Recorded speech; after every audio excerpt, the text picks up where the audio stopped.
အားလုံးပဲမင်္ဂလာပါဒီနေ့မှာတော့ကျွန်တော်တို့ရဲ့ကလေးတွေဟာသူတို့ရဲ့ဘဝမှာအောင်မြင်ပျော်ရွှင်ပြီးဖွံ့ဖြိုးတိုးတက်ဖို့အတွက်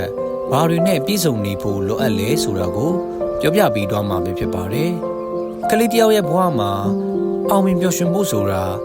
စားတော်ရုံနဲ့တင်မလုံလောက်ပါဘူးသူတို့ရဲ့ဘဝဆုံးဖွံ့ဖြိုးတိုးတက်မှုအတွက်ဗလ၅တန်နဲ့ပြည့်စုံဖို့လိုအပ်ပါတယ်တင်ရောဗလ၅တန်ဆိုတာဘာတွေဖြစ်မယ်လို့ထင်ပါသလဲပထမဆုံးကတော့ကာယဗလာပါဒါဟာကလေးတယောက်အတွက်အခြေခံအကျဆုံးပဲဖြစ်ပါတယ်ကျမ်းမာမှတည်ယူနိုင်မယ်ကျမ်းမာမှစောက်စားနိုင်မယ်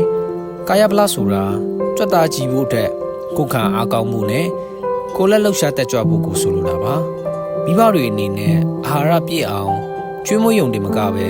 သူတို့ကိုအပြင်ထွက်စောက်စားခိုင်းတာအိပ်ရဝဝအိတ်ခိုင်းတာမျိုးနဲ့ဒီဗလာကိုတည်ဆောက်ပေးနိုင်ပါတယ်ကျမ်းမာတဲ့ကလေးဟာပျော်ရွှင်တဲ့ကလေးပါပဲဒုတိယကတော့ညာနာဗလာပါဒါဟာကျောင်းစာအုပ်ထဲကပညာတင်မကပဲအမှားအမှန်ကိုခွဲခြားနိုင်စွမ်းနဲ့ပြဿနာဖြေရှင်းနိုင်စွမ်းကိုပြောတာပါ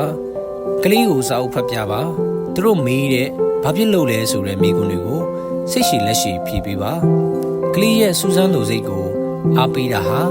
သူတို့ရဲ့ဉာဏ်ရည်စွမ်းအားကိုမြင့်တင်ပေးနေတာပဲဖြစ်ပါတယ်မဉဏ်ချက်စဉ်းစားတွေးခေါ်မှုကိုပုံမှုဦးစားပြီးပြောထောင်ပေးတင်ပါတယ်တတိယကတော့အရေးကြီးဆုံးဖြစ်တဲ့ဇာရိတဗလာပါပညာဘလောက်တော်တော်ကိုကျင့်တရားမကောင်းရင်အဲ့ဒီကလေးရဲ့အောင်မြင်မှုကရရှိမခံပါဘူးငယ်ငယ်ကလေးကရိုးတားဖို့ဂတိတီးဖို့တောင်းဝန်ယူတတ်ဖို့တင်ပေးရပါမယ်ဇာရိတဆိုတာပြောပြရုံနဲ့မရပါဘူးမိဘတွေကိုယ်တိုင်ကပုံစံကောင်းပြတတ်ဖို့လိုအပ်ပါတယ်မူတာမပါလင်ကောင်မချောဆိုတာမျိုးထက်ရိုးသားခြင်းဟာအကောင်းဆုံးမူဝါဒဆိုတာကိုသူတို့လေးတွေရဲ့စိတ်ထဲဆွဲထင်နေအောင်ပြောထောင်ပေးရမှာဖြစ်ပါတယ်စတုထကတော့မိတ္တဗလာပါတကူကောင်းမဆန်ပဲသူတစ်ပါးနဲ့တဟဇာတာဖြစ်အောင်နေထိုင်တတ်တဲ့ဆွမ်းအားပါအခြားကလေးတွေနဲ့ဆော့ကစားတဲ့အခါဝင်းမြတတ်အောင်တူဦးကိုတူဦးကုညီတတ်အောင်တင်ပေးပါလူမှုဆက်ဆံရေးကောင်းတဲ့ကလေးဟာကြီးလာတဲ့အခါမှာလဲပတ်ဝန်းကျင်ရဲ့ချစ်ခင်မှုကိုရရှိပြီးအခွင့်အလမ်းကောင်းတွေပိုင်ဆိုင်လာမှာပါ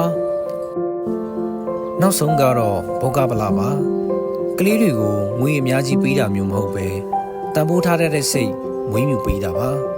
ကိုပစ္စည်းကိုထိမ့်သိမ့်တတ်တာပတ်စံကိုစနစ်တကျစူဆောင်းတတ်တာလိုချင်တာနဲ့လိုအပ်တာကိုခွဲခြားတင့်မြင်တာမျိုးတွေဟာငယ်စဉ်ကတည်းကတင်ပေးလို့ရတဲ့ဘောဂဗလာပါပဲဒါဟာသူတို့လေးတွေအရွယ်ရောက်တဲ့အခါမိမိခြေထောက်ပေါ်မိမိရက်တည်နိုင်ဖို့အခြေခံကောင်းဖြစ်စေမှာပါကာယညာနာဇာရိတမိတ္တဘောဂဆိုတဲ့ဒီဗလ၅တန်တာပြည့်စုံမယ်ဆိုရင်တင့်ကလေးဟာဘယ်လိုလောကဓာတ်မျိုးကိုမဆို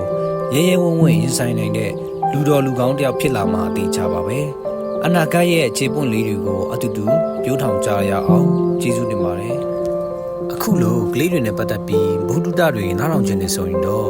ကျွန်တော်ရဲ့ channel လေးကို subscribe လုပ်ထားဖို့မမေ့ပါနဲ့နော်